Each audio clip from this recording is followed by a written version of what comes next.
ನಮಸ್ತೆ, ಎಲ್ಲರಿಗೂ ನನ್ನ ಅಕ್ಷಿದ್ರು ಯೂಟ್ಯೂಬ್ ಚಾನಲ್ಗೆ ಸ್ವಾಗತ. ಇವತ್ತು ನಾನು BSc, BBA, BCA ಆ್ಯಂಡ್ BAಗೆ ಯೂಸ್ ಆಗುವಂಥ ಕನ್ನಡದ 6 ಸಣ್ಣ ಕಥೆಗಳನ್ನು ನಿಮ್ಮ ಮುಂದೆ ಸಂಕ್ಷಿಪ್ತವಾಗಿ ವಿವರಿಸಬೇಕು ಅಂತ ವಿಡಿಯೋನ ಮಾಡ್ತಾಯಿದ್ದೀನಿ. ಇದರಲ್ಲಿ ಮೊದಲು ಬರೋದು ವೆಂಕಟಸ್ವಾಮಿಯ ಪ್ರಣಯ. ಇದನ್ನು ಬರೆದವರು ಮಾಸ್ತಿ ಅನ್ನೋರು. ಸೊ ಅವ್ರದ್ದು ಪೂರ್ಣ ಹೆಸರು ಶ್ರೀ ಮಾಸ್ತಿ ವೆಂಕಟೇಶ ಅಯ್ಯಂಗಾರ್.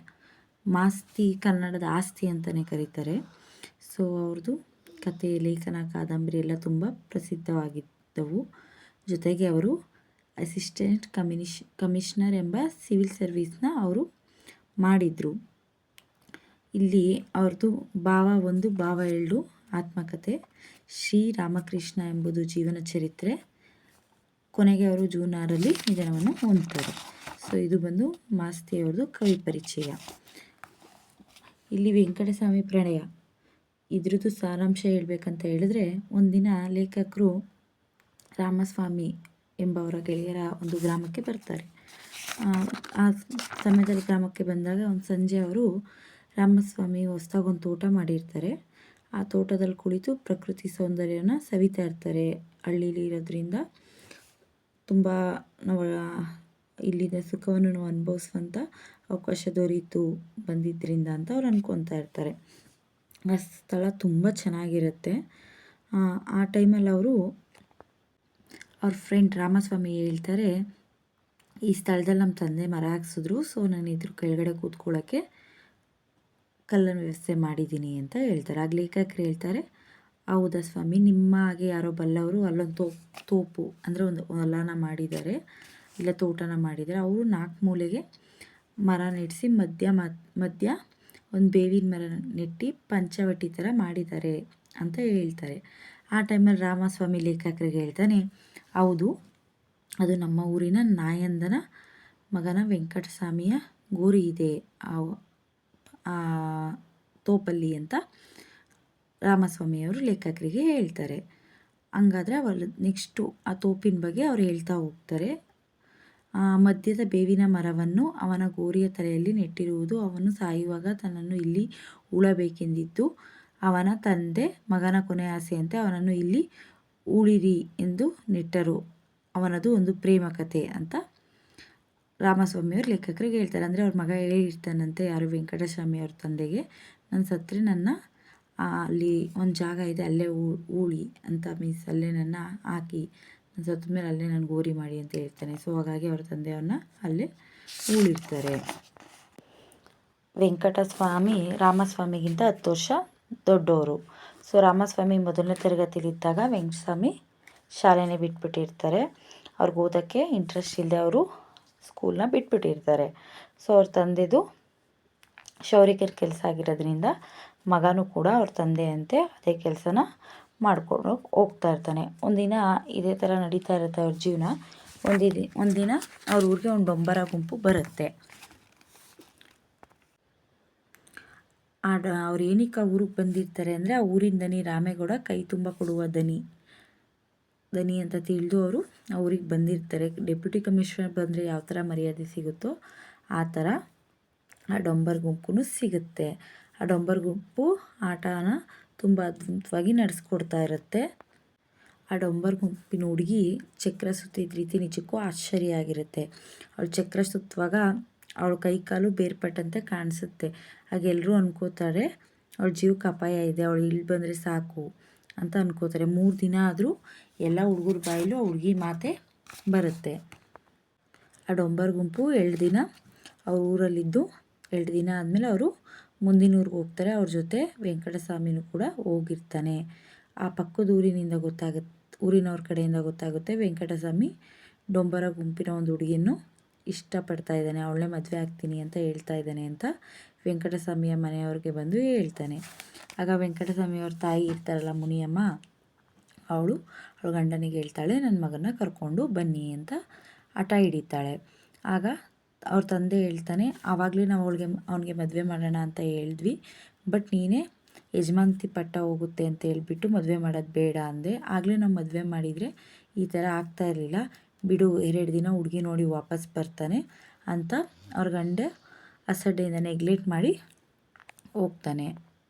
ಅವಳ ಗಂಡ ನೆಗ್ಲೆಕ್ಟ್ ಮಾಡೋದ್ರಿಂದ ಅವಳು ಊರಿನ ಗೌಡ್ರ ಹತ್ರ ಹೋಗ್ಬಿಟ್ಟು ಹೇಳ್ತಾಳೆ.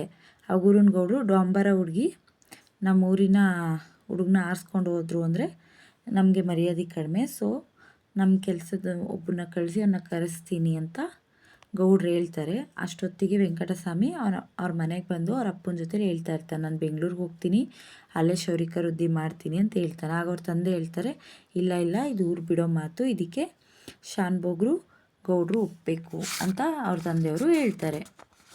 ನಂತರ ಒಂದು ದಿನ ಏನು ಮಾಡ್ತಾರೆ, ಡೊಂಬರ್ ತಂದೆ ಇರ್ತಾನಲ್ಲ ಅವ್ನು ಬಂದು ಗೌಡ್ರಿಗೆ ದೂರು ಕೊಡ್ತಾನೆ, ನನ್ನ ಮಗಳಿಲ್ದೇ ಹೊಟ್ಟೆಪಾಡು ನಡೆಯಲ್ಲ, ಸೊ ಅವರ ಪ್ರಣಯನ ತಪ್ಪಿಸಿ ಅಂತ ಹೇಳ್ತಾನೆ.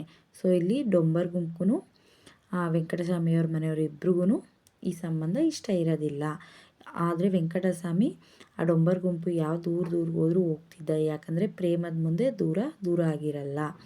ರಾಮಸ್ವಾಮಿಯವರು ಒಂದಿನ ಏನು ಮಾಡ್ತಾರೆ, ಕಾಡಿಗೆ ಹೋಗಿರ್ತಾರೆ ಅವ್ರ ತಂಡದ ಜೊತೆಗೆ. ಅವ್ರು ಇನ್ನೂ ಚಿಕ್ಕವರಲ್ಲ, ಸುಮ್ಮನೆ ಅಲ್ದಾಟಕ್ಕೆ ಹೋಗಿರ್ತಾರೆ. ಸೊ ಆ ಟೈಮಲ್ಲಿ ವೆಂಕಟಸ್ವಾಮಿ ಹುಡುಗಿಗೋಸ್ಕರ ಬಿಲ್ಲಿಂದ ಕಾಗೆ ಹೊಡೆಯೋದನ್ನು ನೋಡ್ತಾರೆ. ನಂತರ ಒಂದಿನ ವೆಂಕಟಸ್ವಾಮಿಯವ್ರ ಮನೆಗೆ ಬರ್ತಾನೆ. ಮನೆಗೆ ಬಂದು ಬಾಗಿಲನ್ನ ತಟ್ತಾನೆ. ಬಟ್ ಅವಾಗ ಅವನ ತಾಯಿ ಬಾಗಿಲನ್ನ ತೆಗಿಯಲ್ಲ, ಯಾಕಂದರೆ ಇದು ಅವನು ಇಷ್ಟ ಬಂದಂಗೆ ಹೋಗೋಕ್ಕೆ, ಇಷ್ಟ ಬಂದಾಗ ಬರೋಕ್ಕೆ ಈ ಸೂಳೆ ಮನೆ ಅಲ್ಲ ಅಂತ ಹೇಳ್ಬಿಟ್ಟು ಅವರು ಬಾಗಿಲನ್ನ ತೆಗಿಯಲ್ಲ. ಹೀಗೆ ನಡೀತಾ ಇರುತ್ತೆ. ಗೌಡ್ರಿಗೆ ಎಷ್ಟು ಸಲ ದೂರು ಕೊಟ್ಟರು ಏನೂ ಪ್ರಯೋಜನ ಆಗಿರಲ್ಲ, ಅವ್ರ ಪ್ರಣಯ ನಿಲ್ತಾ ಇರಲ್ಲ. ಒಂದಿನ ಏನಾಗುತ್ತೆ ಅಂತ ಹೇಳಿದ್ರೆ, ಒಂದು 5 ಮೈಲಿ ದೂರದಲ್ಲಿರೋ ಒಂದು ಊರಿನ ಗೌಡ್ರೊಬ್ಬರು ವೆಂಕಟಸ್ವಾಮಿಗೆ ತುಂಬ ಜ್ವರ ಬಂದಿದೆ ಅಂತೇಳಿ ಅವ್ರ ಮನೆಗೆ ಬಿಟ್ಟು ಹೋಗ್ತಾರೆ. ಅವನು ಸಾವಿನ ದವಡೆಯಲ್ಲಿರುವಾಗಲೂ ಕೂಡ ಹುಡುಗಿನ ಕನ್ವರ್ಸ್ತಾ ಇರ್ತಾನೆ, ಅವನ್ನ ಕರೆಸು ಅಂತ ಹೇಳ್ತಾ ಇರ್ತಾನೆ. ಆದರೆ ಅವ್ರ ಮನೆಯವರು ಅವಳನ್ನ ಕರ್ಸೋಕ್ಕೆ ಒಪ್ಕೊಳ್ಳಲ್ಲ, ಕರೆಸೋದಿಲ್ಲ. ಪರವಾಗಿಲ್ಲ, ನನ್ನ ಪ್ರೇಯಸಿಯೊಂದಿಗೆ ನನ್ನ ಈ ಜಾಗದಲ್ಲಿ ನನ್ನ ಹೂಳಿ ಅಂತ ಹೇಳ್ಬಿಟ್ಟು ಅವನು ಸತ್ತೋಗ್ಬಿಡ್ತಾನೆ. ಅವರು ಆ ಹುಡುಗಿ ಬಗ್ಗೆನೂ ಇಲ್ಲಿ ವಿಚಾರಿಸಲ್ಲ. ನಂತರ ಅವನು ಸತ್ತಾಗ ಅವ್ರ ತಂದೆ ಅವನ ಕೊನೆಯಾಸೆಯಂತೆ ಅಲ್ಲೇ ಅವನ ಹೂಳ್ತಾರೆ. ಈ ಕಥೆನ ಲೇಖಕರಿಗೆ ರಾಮಸ್ವಾಮಿಯವರು ಹೇಳುವಾಗ ಅವ್ರ ಊರಿನ ಗೌಡ ಬಂದು ಬೈತಾನೆ. ಅದಕ್ಕೆ ಲೇಖಕರು ಹೇಳ್ತಾರೆ, ಅವನು ಮುಂದೆ ಇಲ್ಲಿವರೆಗೂ ಇದ್ದಿದ್ರೆ ಇನ್ನೇನು ಸುಖ ಪಡ್ತಿದ್ನೋ, ಏನಕ್ಕೆ ಬೈತೀರಾ ಅಂತ ಹೇಳ್ತಾರೆ. ಆಗ ಗೌಡ್ರು ಹೇಳ್ತಾರೆ, ಅದೆಲ್ಲ ಬೆಂಗಳೂರಿಗೆ ಸರಿ, ಇಲ್ಲಿಗೆಲ್ಲ ಆ ಥರ ನಮ್ಮೂರಲ್ಲಿ ನಡೆಯಲ್ಲ ಅಂತ ಹೇಳ್ತಾರೆ. ಇಲ್ಲಿಗೆ ಆ ರಾಮಸ್ವಾಮಿಯ ಪ್ರಣಯ ಕಥೆ ಮುಕ್ತಾಯವಾಗುತ್ತೆ. ನಂತರ ಕುವೆಂಪು ಅವರು ಬರೆದಿರೋ ಧನ್ವಂತರಿ ಚಿಕಿತ್ಸೆ. ಕುವೆಂಪು ಅವರು ನಮ್ಮ ಕನ್ನಡದ ರಾಷ್ಟ್ರಕವಿ. ಅವರು BA ಪದವಿ ಮಾಡಿರ್ತಾರೆ. ಅವರಿಗೆ ಪದ್ಮಭೂಷಣ ಪ್ರಶಸ್ತಿ ಕೂಡ ದೊರೆತಿರುತ್ತೆ. ಮಲೆಗಳಲ್ಲಿ ಮದುಮಗಳು ಇವ್ರದ್ದು ಕಾದಂಬರಿ. ನೆಕ್ಸ್ಟು ಧನ್ವಂತರಿ ಚಿಕಿತ್ಸೆ ಕಥೆಯ ಸಾರಾಂಶ ಹೇಳಬೇಕು ಅಂದರೆ, ಧನ್ವಂತರಿ ಚಿಕಿತ್ಸೆ ಒಂದು ನಂದನವನದಲ್ಲಿ ಶುರುವಾಗುತ್ತೆ. ಅಲ್ಲಿ ಋಷಿ ವಿಶ್ವಾಮಿತ್ರರು ತಪಸ್ಸನ್ನು ಮಾಡ್ತಾ ಇರ್ತಾರೆ. ಆ ತಪಸ್ಸು ಮಾಡಬೇಕಾದ್ರೆ ಮೇನಕ್ಕೆ ಬಂದು ಅವ್ರ ತಪಸ್ಸಿಗೆ ತೊಂದರೆ ಕೊಡ್ತಾರೆ, ಅವ್ರಿಗೆ ಡಿಸ್ಟರ್ಬ್ ಮಾಡ್ತಾರೆ. ಸೊ ಆ ಟೈಮಲ್ಲಿ ಅವ್ರು ಹೇಳ್ತಾರೆ, ಈ ಸ್ವರ್ಗಕ್ಕಿಂತ ನರಕನೇ ಮೇಲು ಅಂತ ಅವ್ರು ಅನ್ಕೊತಾ ಇರ್ತಾರೆ. ಆ ಥರ ಅಂದ್ಕೊಂಡು ಅವ್ರು ಯೋಚಿಸ್ತಾ ಇರುವಾಗ ಅವರ ದೇವಪ್ಸರೆಯ ನೃತ್ಯವನ್ನು ಮೀರಿ ನರಳ ಧ್ವನಿಯೊಂದು ಅವ್ರ ಕಿವಿಗೆ ಕೇಳಿಸುತ್ತೆ. ಆ ಧ್ವನಿ ವಿಶ್ವಾಮಿತ್ರನ್ ಅವ್ರನ್ನ ಬೆಚ್ಚಿ ಬೀಳಿಸುತ್ತೆ. ಆ ಧ್ವನಿ ಬೇರೆ ದೇವತೆಗಳಿಗೆ, ಮೇನಕ್ಕೆ ಅಪ್ಸರೆ ಯಾರಿಗೂ ಕೇಳಿಸಿರಲ್ಲ. ಇವ್ರಿಗೆ ಮಾತ್ರ ಆ ಧ್ವನಿ ತುಂಬ ದಿನಗಳಿಂದ ಕೇಳಿಸ್ತಾ ಇರುತ್ತೆ. ಆವಾಗ ಅವರು ವೈಕುಂಠದಲ್ಲಿರೋ ವಶಿಷ್ಠರನ್ನ ಕೇಳಿದಾಗ ಅವ್ರು ಹೇಳ್ತಾರೆ, ಇಲ್ಲ, ಈ ನರಳು ಧ್ವನಿ ನಮಗೆ ಕೇಳಿಸ್ತಿಲ್ಲ, ಎಲ್ಲೋ ಅದು ನಿನ್ನ ಮನೋಭ್ರಾಂತಿ, ಅದಕ್ಕಾಗಿ ನೀನೊಂದು ಯಜ್ಞ ನಡೆಸು, ಎಲ್ಲ ಸರಿ ಹೋಗುತ್ತೆ ಅಂತ ಅವ್ರಿಗೆ ಹೇಳ್ತಾರೆ. ಆಗ ವಿಶ್ವಾಮಿತ್ರ ಅದ್ರ ಬಗ್ಗೆ ನಂಬಿಕೆ ಇಲ್ಲದ ಕಾರಣ ಯಜ್ಞನ ಮಾಡಲ್ಲ. ಇದ್ರ ಬಗ್ಗೆ ಯೋಚಿಸ್ತಾ ಇದ್ದಾಗ ಪರಶುರಾಮರು ಕೂಡ ಅಲ್ಲಿಗೆ ಬರ್ತಾರೆ. ಅವರು ನನಗೆ ಇದೇ ರೀತಿ ಅನುಭವಗಳಾಗಿದೆ ಅಂತ ವಿಶ್ವಾಮಿತ್ರ ಅವ್ರ ಹತ್ರ ಹೇಳ್ತಾರೆ. ಯುವಕನೊಬ್ಬನನ್ನ ಮುಳ್ಳಿನ ಹಾಸಿಗೆ ಮೇಲೆ ಅಂಗಾತ ಮಲಗಿಸಿ ಅವನ ಎದೆ ಮೇಲೆ ಬಂಡೆ ಭಾರ ಹಾಕಿದ್ರೆ ಹೆಂಗೆ ಒಬ್ಬ ನರಳ್ತಾನೋ ಆ ಥರ ಇರುತ್ತೆ ಆ ನರಳು. ಇದ್ರ ಬಗ್ಗೆ ನಾರದರನ್ನ ಅವ್ರು ಕೇಳ್ತಾರೆ. ನಾರದರು ಅವಾಗ ಅವ್ರ ಕಣ್ಣಲ್ಲಿ ನೀರು ಬರ್ತಾ ಇರುತ್ತೆ, ಅವ್ರ ಮುಖದಲ್ಲಿ ನಗು ಇರುತ್ತೆ. ಈ ಪರಸ್ಪರ ವಿರುದ್ಧ ಭಾವಗಳು ನೋಡಿ ಋಷಿಗಳಿಬ್ಬರು ಬೆರಗಾಗ್ತಾರೆ. ನಾರದರು ಹೇಳ್ತಾರೆ, ಈ ಧ್ವನಿ ನಂಗೆ ಸುಮಾರು ದಿನದಿಂದ ಕೇಳಿಸ್ತಿದೆ, ಆದರೆ ಇದಕ್ಕೆ ಕಾರಣ ಗೊತ್ತಿಲ್ಲ. ಆದರೆ ಇದು ಬರ್ತಾ ಇರೋದು ಭೂಲೋಕದಿಂದ ಅಂತ ಹೇಳ್ತಾರೆ. ಆವಾಗ ಋಷಿಗಳಿಬ್ಬರು ಮಾರ್ವೇಷ ಧರಿಸಿ ಆ ನರಳುವಿಕೆ ಶಬ್ದ ಇಲ್ಲಿಂದ ಬರ್ತಿದೆ ಅಂತ ನೋಡೋಕ್ಕೆ ಭೂಲೋಕಕ್ಕೆ ಹೋಗ್ತಾರೆ. ಆದರೆ ಆ ಭೂಲೋಕದಲ್ಲಿ ವಾಹನ ಸಂಚಾರ, ಮನುಷ್ಯನ ಓಡಾಟ, ಹೋಟೆಲ್ಗಳ ನೂಕುನುಗ್ಗಲು ಮಧ್ಯ ಆ ನರಳು ಧ್ವನಿಯನ್ನು ಹುಡುಕ್ತಾರೆ. ಹೀಗೆ ಇಬ್ಬರು ಒಂದು ದೇವಾಲಯಕ್ಕೆ ಹೋಗ್ತಾರೆ. ಅಲ್ಲಿ ಪೂಜಾರಿ ದೇವರಿಲ್ಲ ಎಂಬ ದೃಢ ನಂಬಿಕೆಯಿಂದ ಪೂಜೆಗೆ ಬಂದವರ ಹತ್ರ ಹಣ ವಸೂಲಿ ಮಾಡ್ತಾ ಇರ್ತಾನೆ. ಹೀಗೆ ಋಷಿಗಳಿಬ್ಬರು ಮುಂದೆ ಹೋಗುವಾಗ ಒಂದು ಮಂದಿರದಲ್ಲಿ ಹರಿಕಥೆ ಹೇಳ್ತಿರ್ತಾರೆ. ಸೊ ಆಗ ಅವರಿಬ್ಬರು ಅನ್ಕೊತಾರೆ, ಅವರಿಬ್ಬರು ಆ ಕಥೆ ತಮಗೆ ಗೊತ್ತಿಲ್ಲ ಅನ್ನೋ ಥರ ಆ ಕಥೆನ ಕೇಳ್ತಾರೆ. ನಂತರ ಅವರು ಪಟ್ಟಣದಿಂದ ಹೊರಗಡೆ ಬರ್ತಾರೆ. ಹೊರಗಡೆ ಬಂದಾಗ ಆ ನರಳು ಧ್ವನಿ ಮತ್ತೆ ತುಂಬ ಹತ್ರದಿಂದ ಕೇಳ್ಸೋಕ್ಕೆ ಶುರು ಆಗುತ್ತೆ.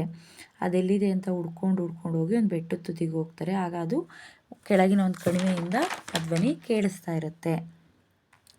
ಆ ಕೆಳಗಿನ ಕಣಿವೆ ಹತ್ರ ಹೋದಾಗ ಅಲ್ಲಿ ಒಂದು ಗುಡಿಸಲಿರುತ್ತೆ. ಅಲ್ಲಿ ಅಕ್ಕಪಕ್ಕ ಇನ್ಯಾವುದೂ ಗುಡಿಸಲಿರಲ್ಲ. ಆ ಗುಡಿಸಲು ಕೂಡ ತುಂಬ ಅನಾರೋಗ್ಯಕರವಾಗಿರುತ್ತೆ.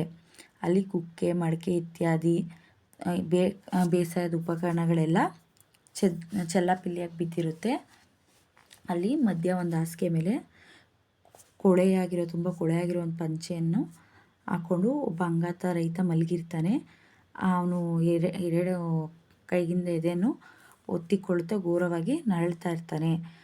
ಮತ್ತು ಅವನ ಬಾಯಿಂದ ನೆತ್ತರು ರಕ್ತ ಚಿಮ್ತಾ ಇರುತ್ತೆ. ಅವನ ರೈತನ ಪಕ್ಕದಲ್ಲಿ ಚಿಂದಿಯಾಗಿರೋ ಸೀರೆ ಉಟ್ಕೊಂಡು ಅವನ ಹೆಂಡತಿ ತಲೆ ಮೇಲೆ ಕೈ ಹೊತ್ಕೊಂಡು ಕೂತಿರ್ತಾಳೆ. ಮತ್ತು ಅವಳ 4-5 ವರ್ಷದ ಮಗು ಅಲ್ಲಿ ಮೂರ್ಛೆ ಹೋದಂತೆ ನಿದ್ದೆ ಮಾಡ್ತಾ ಇರುತ್ತೆ. ಇಂಥ ಪರಿಸ್ಥಿತಿ ನೋಡಿ ಪಟ್ಟಣದಲ್ಲಿರೋ ಭೋಗಕ್ಕೂ ಇಲ್ಲಿರೋ ಪರಿಸರಕ್ಕೂ, ರೈತನೊಬ್ಬನ ಪರಿಸರಕ್ಕೂ ತಾಳೆ ಹಾಕಿ ನೋಡ್ತಾರೆ. ಆಗ ಅವ್ರಿಗೆ ತುಂಬ ಬೇಜಾರಾಗುತ್ತೆ.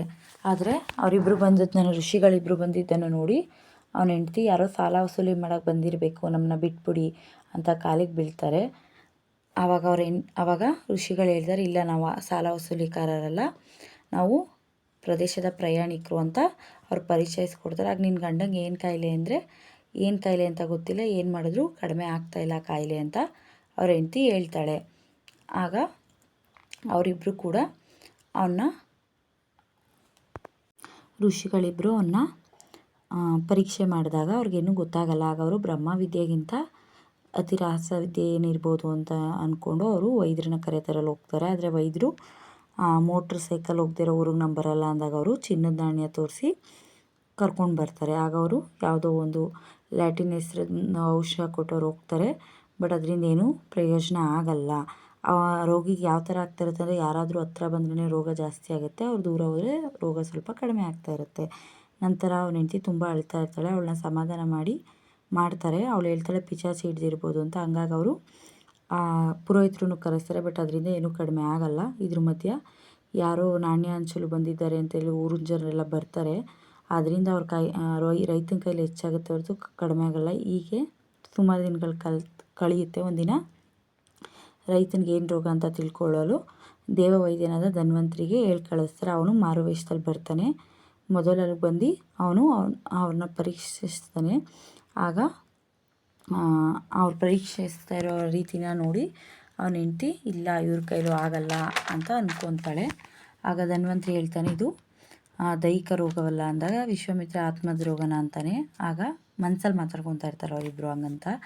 ಆಗ ಧನ್ವಂತರಿ ಹೇಳ್ತಾನೆ, ದೇಹದ ರೋಗವಾದರೆ ದೇಹದಲ್ಲಿ ಇರ್ತಿತ್ತು, ಆತ್ಮದ ರೋಗವಾಗಿದ್ದರೆ ಪಾಪರೂಪದಲ್ಲಿ ಇರ್ತಿತ್ತು ಅಂತ ಹೇಳ್ಕೊಂಡು ಈ ಥರ ರೋಗ ಈ ರೈತನಿಗೆ, ಸರಳ ಸಾಮಾನ್ಯ ರೈತನಿಗೆ ಹೆಂಗೆ ತಗಲುತ್ತು ಅಂತ ಅವನು ಯೋಚನೆ ಮಾಡ್ತಾ ಇರ್ತಾನೆ.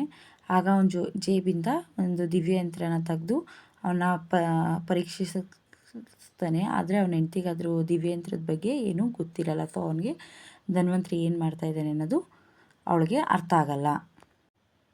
ನಂತರ ಆ ದಿವ್ಯಯಂತ್ರದಿಂದ ಅವನು ಪರೀಕ್ಷಿಸಿದಾಗ ಅವನ ಕಣ್ಣಿಂದ ನೀರು ಉಕ್ಕಿ ಈಚೆ ಬರುತ್ತೆ. ಆದರೆ ಅವನ ಹೆಂಡ್ತಿಗೆ ಏನೂ ಅರ್ಥ ಆಗಲ್ಲ, ಯಾಕಂದರೆ ಅವಳು ಸಾಮಾನ್ಯ ಮನುಷ್ಯೆ. ಇದನ್ನು ಋಷಿಗಳು ಕೂಡ ದಿವ್ಯಯಂತ್ರದಿಂದ ರೈತರನ್ನ ಪರೀಕ್ಷಿಸಿದಾಗ ಅವ್ರಿಗೂ ಕೂಡ ಅಲ್ಲಿ ಆಶ್ಚರ್ಯ ಆಗುತ್ತೆ. ರೈತನ ಎದೆ ಮೇಲೆ ಸಮಸ್ತ ಚಕ್ರಾಧಿಪತಿ ಪರ್ವತಾಕಾರನಾಗಿ ನಿಂತಿರ್ತಾನೆ. ಋಷಿಗಳು ನೋಡ್ಕೊಂಡು ಬಂದಿರ್ತಾರಲ್ಲ ಪಟ್ಟಣ, ಅದೆಲ್ಲ ಅದರ ನೆತ್ತಿ ಮೇಲೆ ರಾಜಿಸ್ತಾ ಇರುತ್ತೆ. ಅಲ್ಲಿ ಭಾರ ಎಲ್ಲ ರೈತನ ಎದೆ ಮೇಲೆ ಹಾಕಿ ಸಂಸ್ಕೃತಿ ಮತ್ತು ನಾಗರಿಕತೆ ಎಂಬ ಕೀರ್ತಿ ಪಟ್ಟಣದಲ್ಲಿ ಮೆರೀತಾ ಇರುತ್ತೆ.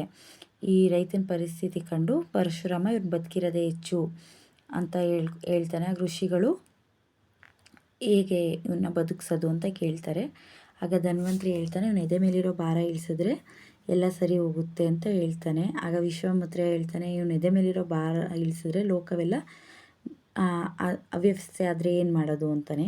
ಆಗ ಪರಶುರಾಮ ಹೇಳ್ತಾನೆ, ನಿಮಗೆ ಬುದ್ಧಿ ಇಲ್ವಾ, ಮೊದಲು ಇವನ ರೋಗ ನಿವಾರಣೆ ಆಗಲಿ, ಆಗ ಎದೆ ಮೇಲಿರೋ ಭಾರ ತೆಗೆದು ಹೆಗ್ಲ ಮೇಲೆ ಒರೆಸಿದ್ರಾಯ್ತು, ಮೊದಲು ಇವನ ಎದೆ ಮೇಲಿರೋ ಭಾರ ಇಳಿಬೇಕಂತ ಗದರಿಸ್ತಾನೆ. ಆಗ ವಿಶ್ವಾಮಿತ್ರ ಅವನಂಗಂದದ್ದೇ ತಡ ವಿಶ್ವಾಮಿತ್ರ ಗೂಳಿಯಂತೆ ಓಂಕರಿಸಿ ರೈತನ ಎದೆ ಭಾರನೆಲ್ಲ ನೆಲಕ್ಕುರುಳಿಸಿ ಎಂದು ಆಜ್ಞೆ ಮಾಡ್ತಾನೆ. ಒಡನೆ ರಾಜ್ಯದಲ್ಲಿ ಮಳೆ ಭೂಕಂಪ, ದೇವಾಲಯಗಳೆಲ್ಲ ಮಳೆ ಭೂಕಂಪ ಆಗಿ ದೇವಾಲಯ ಗೋಪುರಗಳೆಲ್ಲ ಕೆಳಗೆ ಬೀಳುತ್ತೆ. ಇದಾದ ನಂತರ ರೈತ ನರಳುವಿಕೆ ಕಡಿಮೆ ಆಗಿ ಮೇಲೆದ್ದು ನಗುಮುಖದಿಂದ ಋಷಿಗಳಿಗೆ ಕೈ ಮುಗಿತಾನೆ. ಇಷ್ಟೇ ಈ ಕಥೆಯ ಸಾರಾಂಶ. ನಂತರ ಇಲ್ಲಿ 3ನೇ ಕತೆ ಮನುವಿನ ರಾಣಿ. ಇದನ್ನು ಬರೆದವರು ಕೊಡಗಿನ ಗೌರಮ್ಮ. ಇವರು ಕರ್ನಾಟಕ ಸಾಹಿತ್ಯ ಲೋಕ ಕಂಡ ಬಹು ಅಪರೂಪದ ಕಥೆಗಾರ್ತಿಯಾಗಿರ್ತಾರೆ. ಇವರು ಬದುಕಿದ್ದು 27 ವರ್ಷ. ಆದರೂ ಇವರು ಈಗಿನ ನವಜನಾಂಗ ನಾಚುವಂತೆ ಇವರು ಬದುಕಿ ಬಾಳಿರ್ತಾರೆ. ಇನ್ನು ಮನುವಿನ ರಾಣಿ ಕತೆ ಸಾರಾಂಶ ಹೇಳ್ಬೇಕಂದ್ರೆ, ಇದು ಒಂದು ವೈದ್ಯರೊಬ್ಬರ ಪ್ರಜೆಯ ಮೂಲಕ ಚಿತ್ರಣವಾಗುತ್ತೆ. ಇಲ್ಲಿ ವೈದ್ಯರ ಹೆಸರೇನು ಹೇಳಿಲ್ಲ.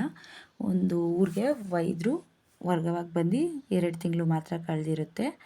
ವೈದ್ಯರು ಹೊರಗಡೆಯಿಂದ ಕೆಲಸ ಮಾಡಿಕೊಂಡು ರಾತ್ರಿ 11 ಗಂಟೆಗೆ ಮನೆಗೆ ಬರ್ತಾರೆ. ಬೆಳಗಿಂದ ಊಟ ತಿಂಡಿ ಏನೂ ಸರಿಯಾಗಿ ಆಗಿರಲ್ಲ.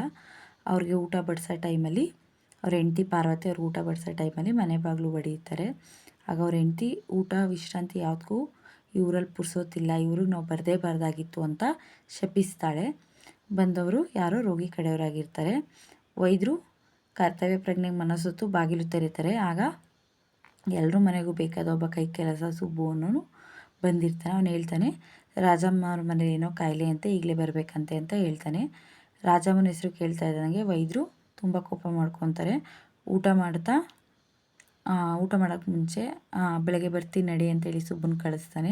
ಮತ್ತು ಊಟ ಮಾಡ್ತಾ ವೈದ್ಯರು ಹೆಂಡ್ತಿಗೆ ರಾಜಮ್ಮನ ಮನೇಲಿ ಯಾರಿಗೋ ಕಾಯಿಲೆ ಅಂತೆ ಅಂತ ಹೇಳಿದಾಗ ಹೆಂಡ್ತಿ, ಅವಳಿಗೇನು ಕೇಡು, ಬೆಳಗ್ಗೆ ಹೋದ್ರೆ ಆಗಲ್ವಾ ಅಂತ, ಯಾರು ಸತ್ತೋದ್ರು ಏನಾಯಿತು, ಇಷ್ಟಕ್ಕೂ ಸತ್ತೋದ್ರೆ ಭೂಮಿಗೆ ಭಾರ ಕಡಿಮೆ ಆಯಿತು ಅಂತ ಹೇಳ್ತಾಳೆ. ಗಂಡ ಹೆಂಡ್ತಿಗಿಲ್ಲಿ ರಾಜಮ್ಮನ ಹೆಸರು ಕೇಳಿದ್ರೆ ಆಗಲ್ಲ, ಯಾಕಂದರೆ ಅವಳು ಆ ಊರಿನ ಪ್ರಸಿದ್ಧ ಸೂಳೆ. ಜನರು ಮಾತಿನ ಪ್ರಕಾರ ಅವಳೊಬ್ಬ ರಾಕ್ಷಸಿಯಾಗಿರ್ತಾಳೆ. ಮತ್ತು ಸುಬ್ಬು ಬರ್ತಾನೆ ಇವ್ರ ಮನೆ ಹತ್ರ. ಇಲ್ಲ ಈಗಲೇ ಬನ್ನಿ ಅಂದಾಗ ಅವರು ಕರ್ತವ್ಯ ಪ್ರಜ್ಞೆಯಿಂದ ರಾಜಮ್ಮನ ಮನೆಗೆ ಹೋಗ್ತಾರೆ. ಅವ್ರ ಮನೆ ವೈದ್ಯರ ಮನೆಯಿಂದ 3-4 ಮೈಲಿ ದೂರದಲ್ಲಿರುತ್ತೆ. ಅವ್ರ ಮನೆಗೆ ಹೋದಾಗ ರಾಜಮ್ಮ ಎಲ್ಲೋ ಆಕಾಶದಿಟ್ಟು ಸುತ್ತ ಕೂತಿರ್ತಾಳೆ. ಅದು ನೋಡೇ ವೈದ್ಯರಿಗೆ ಅವಳ ಮೇಲೆ ಏನೋ ಒಂಥರ ಕರುಣಾಭಾವ ಬರುತ್ತೆ. ಹೋಗ್ಬಿಟ್ಟು ಯಾರಿಗಮ್ಮ ಕಾಯಿಲೆ ಅಂತ ಹೇಳಿದಾಗ ಅವಳು ಒಳಗೆ ಕರ್ಕೊಂಡೋಗಿ ಇವರಿಗೆ ಕಾಯಿಲೆ ಅಂತ ಹೇಳ್ಬಿಟ್ಟು ಒಬ್ಬ ವ್ಯಕ್ತಿನ ತೋರಿಸ್ತಾಳೆ. ಅವನನ್ನು ನೋಡಿದ್ದ ವೈದ್ಯರು ಹೇಳ್ತಾರೆ, ಇವನು ಬದುಕಲ್ಲ ಅಂತ ಹೇಳ್ತಾರೆ. ಯಾಕಂದರೆ ಅವನಿಗೆ ತುಂಬ ಕೆಂಡದಂಥ ಜ್ವರ ಬಂದಿರುತ್ತೆ. ಅವನ ಕಣ್ಣಲ್ಲಿ ಯಾವುದೇ ಥರ ಶೂನ್ಯ ದೃಷ್ಟಿಯಿಂದ ಅವನ ಕಣ್ಣಲ್ಲಿ ಯಾವುದೇ ಥರ ಅವನು ಬದುಕೋ ಕಳೆ ಕಾಣಲ್ಲ. ಅದನ್ನು ಅವರು ವೈದ್ಯರು ಅವನ ಪರೀಕ್ಷಿಸಿದ್ನ ಅವನ ರೋಗಿ ಕಾಲು ಬಳಿ ತನ್ನ ತಲೆ ಇಟ್ಕೊಂಡು ರಾಜಮ್ಮ ವೈದ್ಯರನ್ನೇ ನೋಡ್ತಿದ್ದಾಗ ಅದನ್ನು ನೋಡಿ ವೈದ್ಯರು ಈಗ ಹೇಳ್ತಾರೆ, ನಾನು ಎಷ್ಟೋ ಜನರು ಸಾಯ್ದನ್ನು ನೋಡಿದ್ದೀನಿ, ಎದೆ ಬಡ್ಕೊಳ್ಳೋದನ್ನ ನೋಡಿದ್ದೀನಿ, ಆದರೆ ಇದ್ಯಾಕೋ ಈ ರಾಜಮ್ಮನ ದೃಶ್ಯ ನೋಡಿದ್ರೆ ತುಂಬ ನೋವು ಉಂಟಾಗ್ತಾ ಇರುತ್ತೆ. ಆದರೆ ಈ ಥರ ಮನೋಭಾವ ಏನಕ್ಕೆ ನಂಗೆ ಬರ್ತಾಯಿದೆ, ಅವಳ ಮೇಲೆ ಕರುಣೆ ಏನಕ್ಕೆ ಬರ್ತಾಯಿದೆ ಅಂತ ನಂಗೆ ಗೊತ್ತಾಗ್ತಿಲ್ಲ. ಮೋಸ್ಟ್ಲಿ ಅವರ ಸ್ವಂತ ಮಗಳು, ವೈದ್ಯರ ಸ್ವಂತ ಮಗಳು ಶಾಂತಿ ಅಂತಿರ್ತಾರೆ, ಅವಳಿಗಿಂತ ರಾಜಮ್ಮ 2-3 ವರ್ಷ ದೊಡ್ಡವರು, 1-2 ವರ್ಷ ದೊಡ್ಡವರಾಗಿರ್ತಾರೆ. ಅವ್ಳಿಗೆ ಜಾಸ್ತಿ ವಯಸ್ಸೇನಾಗಿರಲ್ಲ. ಆದರೆ ಈ ಚಿಕ್ಕ ವಯಸ್ಸಿಗೆ ಈ ಥರ ಸೂಳೆ ಆಗಿರ್ತಾರೆ ಅನ್ನೋದನ್ನ ಕೇಳಿ ಅವ್ರು ತುಂಬ ಬೇಜಾರು ಮಾಡ್ಕೊತಾರೆ. ವೈದ್ಯರು ಬಂದು ನೋಡಿಕೊಂಡು ಅವ್ರಿಗೆ ಔಷಧಿಯನ್ನು ಕೊಟ್ಟಾಗ ಸ್ವಲ್ಪ ಹೊತ್ತು ನಂತರ ಅವನು ವ್ಯಕ್ತಿ ಪ್ರಜ್ಞೆ ಬಂದು ರಾಣಿ ಅಂತ ಕರೀತಾನೆ. ಆಗ ರಾಜಮ್ಮ, ಏನು ಮನು ಇಲ್ಲೇ ಇದ್ದೀನಿ ಅಂತ ಅವ್ನು ಕೈ ಹಿಡ್ಕೊತಾಳೆ. ಆಗ ಮತ್ತೆ ಅವನು ರಾಣಿ ರಾಣಿ ಅಂತ ಕೂಗ್ತಾ ಸತ್ತೋಗ್ತಾನೆ. ಬೆಳಗಿನ ಒಂದು 10 ಗಂಟೆಗೆ ವೈದ್ಯರು ತುಂಬ ಆಯಾಸದಿಂದ ಮನೆಗೆ ಹೋಗ್ತಾನೆ. ಆಗ ಅವನ ಹೆಂಡತಿ ಎಲ್ಲಿಗೋಗಿದ್ರಿ ಇಷ್ಟೊತ್ತವರೆಗೂ ಅಂತ ಕೇಳ್ತಾಳೆ. ಆದರೆ ಅವನು ಅದಕ್ಕೂ ಉತ್ತರಿಸದೆ ಅವ್ನು ಮಲ್ಕೊಳಕ್ಕೆ ಹೋಗ್ತಾನೆ. ಆದರೆ ಯಾಕೋ ಅವನಿಗೆ ನಿದ್ದೆ ಬರದೆ ಅವನ ಹೆಂಡ್ತಿನ ಕರೆದು ರಾಜಮ್ಮನ ವಿಚಾರ ಎಲ್ಲ ಹೇಳ್ತಾನೆ. ಆಗ ಅವನ ಹೆಂಡ್ತಿ ಸತ್ತಿರೋರು ಯಾರು, ಅವನಿಗೂ ಅವಳಿಗೂ ಏನು ಸಂಬಂಧ ಅಂತ ಕೇಳ್ತಾರೆ. ಇಷ್ಟಕ್ಕೂ ಅವಳೇ ಏನಾದರೂ ವಿಷ ಹಾಕಿರ್ಬೋದು ಅವನಿಗೆ ಅಂತ ಹೇಳ್ತಾರೆ. ಆದರೆ ವೈದ್ಯರಿಗೆ ಆ ಥರ ಅನಿಸಲ್ಲ. ಸೊ ಆಗ ಅವರು ಆಸ್ಪತ್ರೆಗೆ ಹೋಗದೆ ನಿದ್ದೆನೂ ಮಾಡದೆ ರಾಜಮ್ಮನ ನೋಡ್ಕೊಂಡು ಬರಲು ಹೋಗ್ತಾರೆ. ಸಂಜೆ ಟೈಮ್ ವಾಕಿಂಗ್ ಹೋಗೋ ಟೈಮಲ್ಲಿ ವಿಹಾರಕ್ಕೆ ಹೋದಾಗ ಹೋಗ್ತಾರೆ. ಅವಳು ಆ ಟೈಮಲ್ಲಿ ಪ್ರಜ್ಞೆ ಇಲ್ಲದೆ ಇರೋ ರೀತಿ ಕುಳಿತಿರ್ತಾಳೆ. ಅವಳಿಗೆ ಎಷ್ಟು ಸಮಾಧಾನ ಹೇಳಿದ್ರು ಅವಳು ಸಮಾಧಾನ ಮಾಡ್ಕೊಳ್ಳಲ್ಲ.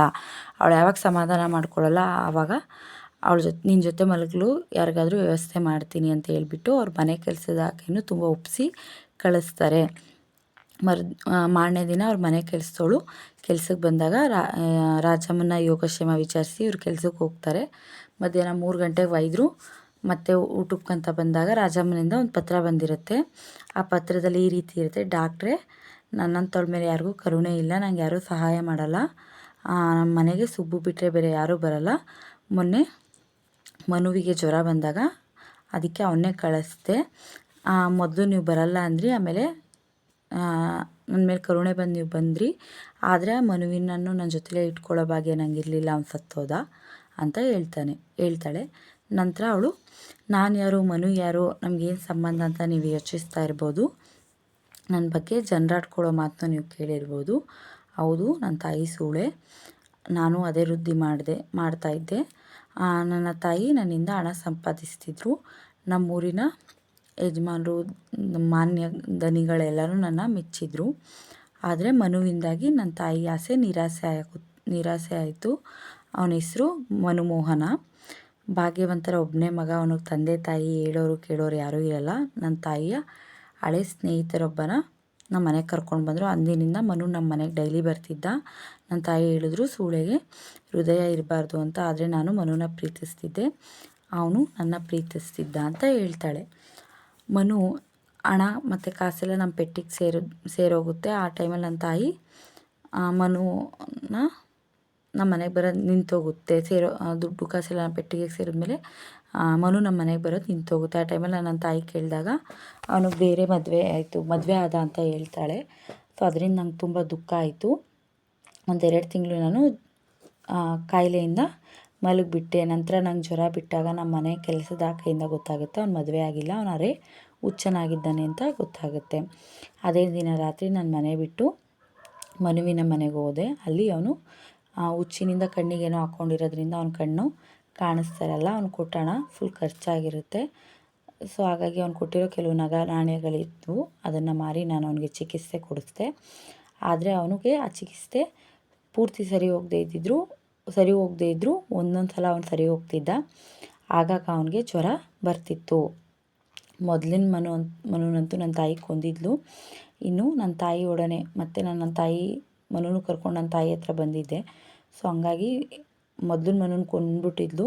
ಸೊ ಈಗಿರೋ ಮನುನು ಇಟ್ಕೊಂಡು ನಾನು ಇವಳ ಜೊತೇಲಿ ಇರೋಕ್ಕಾಗಲ್ಲ. ಮನು ಜೊತೆ ನಾನು ಇವಳ ಜೊತೆಲಿದ್ದರೆ ಇರೋಕ್ಕಾಗಲ್ಲ. ಯಾಕಂದರೆ ಅವಳ ಆಸೆಗೆ ನಾನು ಪ್ರತಿಕ್ರಿಯಿಸಲಾಗಲ್ಲ ಅಂತ ಹೇಳ್ಬಿಟ್ಟು ನಾವು ಆ ಊರನ್ನ ಬಿಟ್ಟು ಈ ಊರಿಗೆ ಬಂದ್ವಿ. ಇಲ್ಲಿ 3 ವರ್ಷ ಆಯಿತು ನಾವು ಬಂದು. ದಿನ ಕಳೆದಂತೆ ಅವನ ಬುದ್ಧಿ ಸಂಪೂರ್ಣವಾಗಿ ಕಳ್ಕೊತಿದ್ದಾನೆ. ಅವನು ಕೇವಲ ರಾಣಿ ಅಂತ ಮಾತ್ರ ಕರೀತಿದ್ದಾನೆ. ರಾಣಿ ಅಂತ ಕರೀತಿದ್ದ ಅಂತ ಹೇಳ್ತಾಳೆ. ಈಗ ಅವನಿಲ್ಲ. ನನಗಿನ್ನೇನು ಕೆಲಸ ಡಾಕ್ಟ್ರೇ? ನಾನು ನಿಮ್ಗೆ ಯಾಕೆ ಪತ್ರ ಬರೀತಾಯಿದ್ದು ಅಂತ ಹೇಳಿದ್ರೆ, ಇಷ್ಟು ವರ್ಷದಲ್ಲಿ ನಮ್ಮನ್ನು ಕರುಣೆಯಿಂದ ಕಂಡದ್ದು ನೀವು ಮತ್ತು ಸುಬ್ಬು ಮಾತ್ರ. ಸೊ ಹಾಗಾಗಿ ನಿಮಗೆ ಹೇಳ್ಬಿಟ್ಟು ಹೋಗಬೇಕು ಅಂತ ನಾನು ಈ ಪತ್ರನ ಬರೀತಿದ್ದೀನಿ. ನೀವು ನನ್ನ ಮನುವಿನ ಕೊನೆಗಾಲದಲ್ಲಿ ಸಹಾಯ ಮಾಡಿದ್ರಿ, ಅದನ್ನು ನಾನೆಂದೂ ಮರೆಯಲ್ಲ. ನಿಮಗೆ ಒಳ್ಳೆಯದಾಗಲಿ ರಾಜಮ್ಮ ಅಂತ ಪತ್ರ ಬರೆದು ಅವಳು ಹೋಗ್ಬಿಟ್ಟಿರ್ತಾಳೆ. ನಂತರ ಅವರು ಆ ಪತ್ರದ ಬಗ್ಗೆ ಅವ್ರ ಹೆಂಡ್ತಿಗೂ ತಿಳಿಸಿ ಅವಳ ಮನೆ ಹತ್ರ ಹೋದಾಗ ಅವಳು ಆ ವೇಳೆಗೆ ಮನೆ ಬಿಟ್ಟು ಹೋಗ್ಬಿಟ್ಟಿರ್ತಾಳೆ. ಎಲ್ಲಿಗೋದ್ಲು ಏನಾಯಿತು ಅಂತ ತಿಳಿಯಲ್ಲ. ಇಲ್ಲಿಗೆ ಮನುವಿನ ರಾಣಿ ಕತೆ ಸಂಪೂರ್ಣವಾಗುತ್ತೆ. ನಂತರದ ಕತೆ ಶವದ ಮನೆ. ಇದನ್ನು ಬರೆದವರು ಸುಬ್ರಹ್ಮಣ್ಯ ರಾಜೇ ಅರಸ್. ಇವರದ್ದು ಕಾವ್ಯನಾಮ ಚದುರಂಗ. ಇವರು ಊರು ಬಂದು ಕಲ್ಲಳ್ಳಿಯ ಮೈಸೂರು. ಇವರು ಹೆಜ್ಜಾಲ ಎಂಬ ಕಾದಂಬರಿ, ಬಿಂಬ ಎಂಬ ನಾಟಕವನ್ನು ಬರೆದಿರುತ್ತಾರೆ. ಶವದ ಮನೆ ಸಾರಾಂಶ ಹೀಗಿದೆ. ಶವದ ಮನೆ ಎಂಬುದು ಒಂದು ಆಸ್ಪತ್ರೆಯ ವಾತಾವರಣದಿಂದ ಶುರುವಾಗುತ್ತೆ. ಇಲ್ಲಿ ವಾರ್ಡ್ ಬಾಯ್ ಮುನಿಯ ಇರ್ತಾನೆ. ಅವನು ಗಂಟೆ ಶಬ್ದಕ್ಕೆ ಎಚ್ಚರಗೊಂಡು ಒಂದು ವಾರ್ಡ್ನಲ್ಲಿರೋ ರೋಗಿನ ಹಾಲು ಕೊಡೋಕೆ ಹೋಗ್ತಾನೆ. ಆಗ ಹಾಲು ದಕ್ಕದೇ ಇರುವಾಗ ಈ ವಾರ್ಡಲ್ಲಿರೋರಂಗೆ 1 ತಿಂಗಳಿಂದ 3 ಜನ ಸತ್ತರು ಅಂದ್ಕೊಂಡು ಮತ್ತೆ ನಿದ್ದೆ ಮಾಡೋಕೆ ಹೋಗ್ತಾನೆ. ಆಗ ಮತ್ತೆ 1 ಗಂಟೆಗೆ ಗಂಟೆ ಶಬ್ದದಿಂದ ಎದ್ದು ಆ ವಾರ್ಡಲ್ಲಿರೋ ರೋಗಿನ ನೋಡೋಕೆ ಹೋದಾಗ ಅವನು ಕೈಯಲ್ಲಿ ಯಾವುದೇ ಥರ ಮಿಡಿತಾ ಇರಲ್ಲ. ಹಾಗಾಗಿ ಅವನು ಸತ್ತಿರ್ಬೋದು ಅಂತ ತಿಳಿದು ಡಾಕ್ಟ್ರು ಇರೋ ರೂಮ್ ಕಡೆ ಹೋಗ್ತಾನೆ. ಅಲ್ಲಿ ಡಾಕ್ಟ್ರು ನರ್ಸು ಚೆಕ್ ಅಂತ ಆಡ್ತಾ ಇರ್ತಾರೆ. ಡಾಕ್ಟ್ರು ಮತ್ತು ನರ್ಸು ಯಾರೋ MRO ಬಂದರು ಅಂತ ಅವರು ಮೇಲಧಿಕಾರಿಗಳು ಬಂದರು ಅಂತ ಅವರು ಮೊದಲು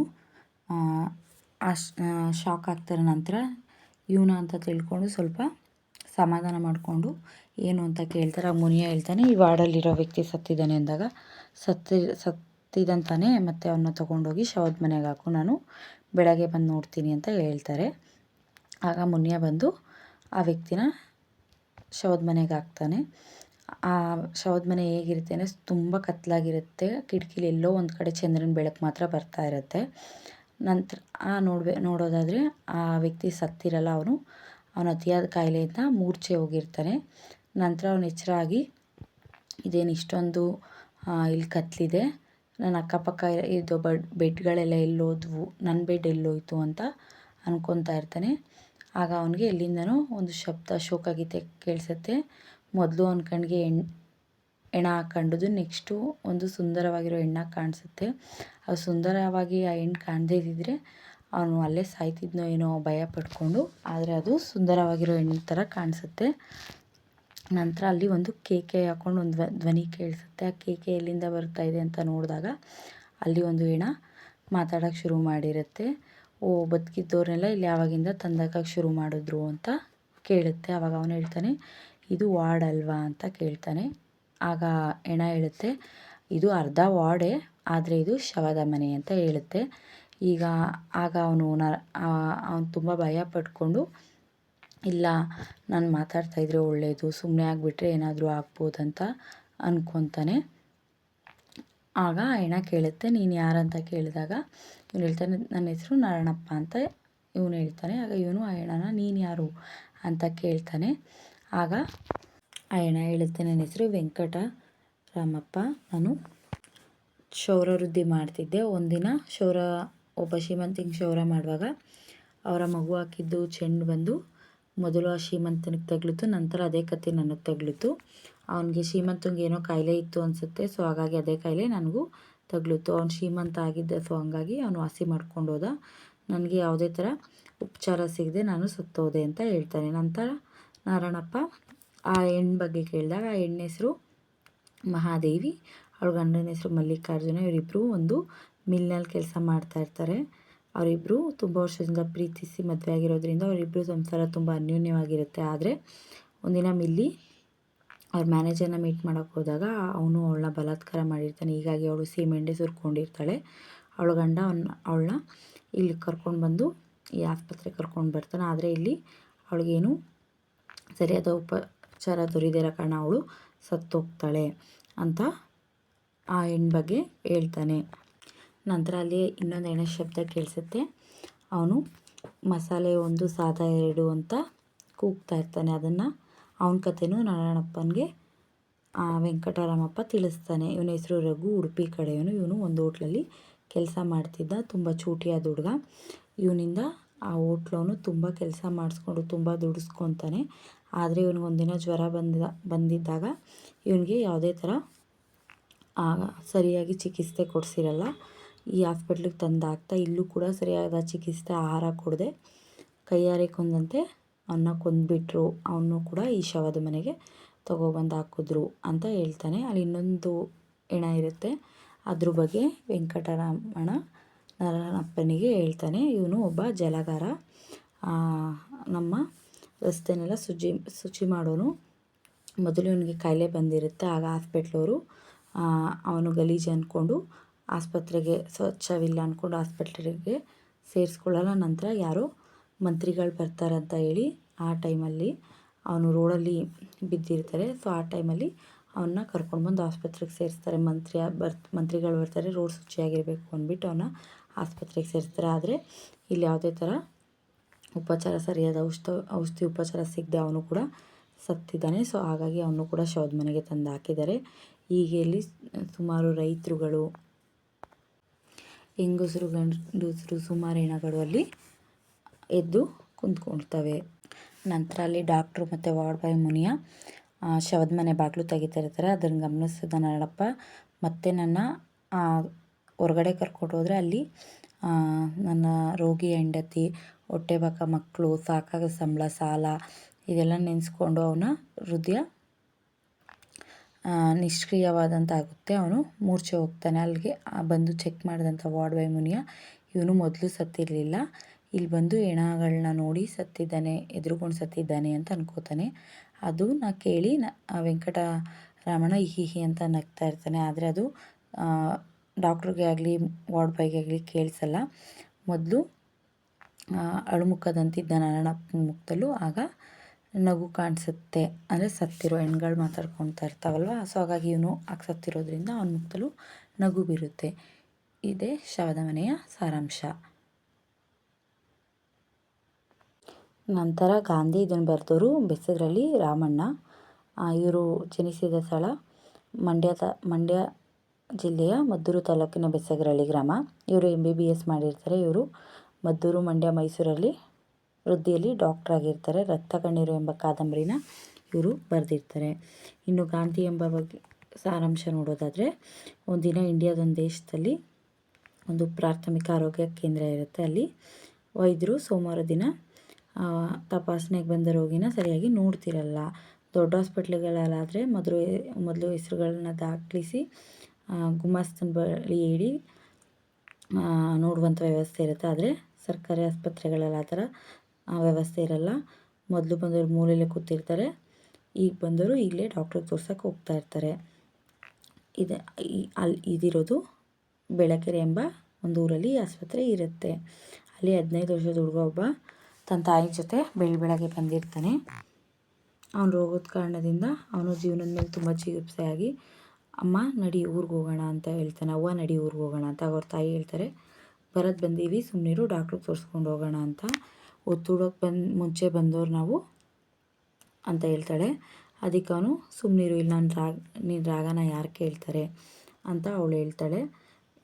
ನಡಿ ಬಿಡಮ್ಮ, ನಾನು ಇದ್ರೆಷ್ಟು ಸತ್ತರೆಷ್ಟು ಅಂತ ಹುಡುಗ ಹೇಳ್ತಾನೆ. ಆಗ ಅವಳು 3 ಹೊತ್ತು ಸಾಯ್ತೀನಿ ಅಂತೀಯ ಅಂತ ಬೈತಾಳೆ. ತನ್ನ ದೇಹದಲ್ಲಿರೋ ಕಾಯಿಲೆ, ತನ್ನ ತಾಯಿ ಅಸಹಾಯಕತೆ ನೋಡಿ ಹುಡುಗ ಸಹಿಸಲಾರ್ದೆ ಅವನೇ ಸೀದಾ ಡಾಕ್ಟ್ರ್ ಹತ್ರ ಹೋಗಿ, ನಾನು ಬೆಳಗಿನಿಂದ ಕಾಯ್ತಾ ಇದ್ದೀವಿ, ನನ್ನ ಔಷಧಿ ನೋಡಿ ಸರ್ ಅಂತ ಹೇಳ್ತಾನೆ. ಅವನ ದೃಷ್ಟಿ ನೋಡಿ ಡಾಕ್ಟ್ರು ಸ್ವಲ್ಪ ಕುಚೇಷ್ಟೆ ಮಾಡೋಕ್ಕೆ ಕಾಮಿಡಿ ಮಾಡ್ತಾನೆ. ಔಷಧಿನ ಚೆನ್ನಾಗಿ ನೋಡಿದೆ, ನಿನ್ನ ಹೊಟ್ಟೆ ದಪ್ಪ, ಕೈ ಕಾಲು ಸಣ್ಣ, ಕಿವಿಗಳು ಮಾತ್ರ ಗಾಂಧಿ ಕಿವಿ ಹಂಗಿದೆ ಅಂತ ಹೇಳ್ತಾನೆ.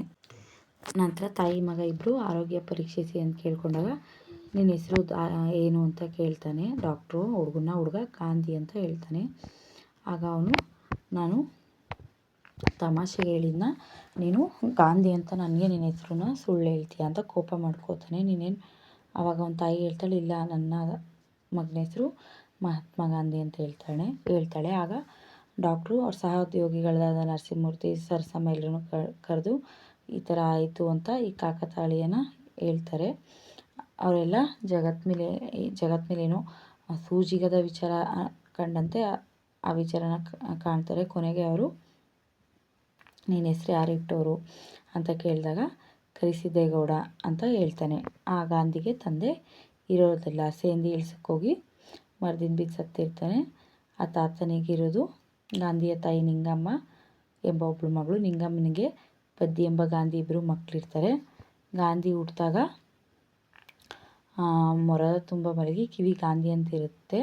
ಅದನ್ನು ತಾತ ಕರಿಸಿದ್ದೇಗೌಡ ಅವರು ಗಮನಿಸಿ ಗಾಂಧಿ ದರ್ಶನ ಪಡೆದು, ಶಿವಪುರಕ್ಕೆ ಗಾಂಧಿ ದರ್ಶನ ಪಡೆದು ಜೋಯಿಸ್ರನ್ನ ಕೇಳಿದಾಗ ಮಹಾತ್ಮ ಗಾಂಧಿ ಅಂತ ಹೆಸರಿಡಲು ನಿರ್ಧರಿಸ್ತಾರೆ.